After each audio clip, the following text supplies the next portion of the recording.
К другим темам в Якутии продолжаются отчеты правительства перед населением. Так, делегация во главе с первым вице-премьером Павлом Маринычевым побывала в Удачном Мирнинского района. Какие вопросы задавали местные жители членам республиканского правительства, в материале Ирины Балковой. По прибытию в Удачный члены правительственной делегации посетили ряд производственных и социальных объектов города, в том числе строящийся подземный рудник «Удачный».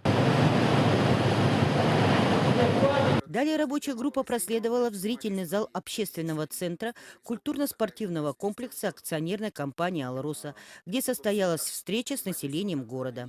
В своем выступлении первый заместитель председателя правительства Республики Саха-Якутия Павел Маринычев рассказал об основных направлениях деятельности органов исполнительной власти республики. Затронул конкретные проблемы относительно Удачного в части социально-экономического развития города. У нас работает дорожный фонд, по которому каждый год перечисляем мы финансовые ресурсы в каждое муниципальное образование Мирнинского района в рамках юбилейных мероприятий.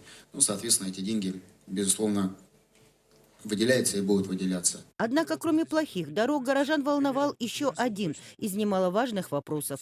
Это плохое качество сотовой связи или порой вообще ее отсутствие. Поэтому в этой связи прозвучало много вопросов. Ямал был запущен в декабре, спутник Ямал.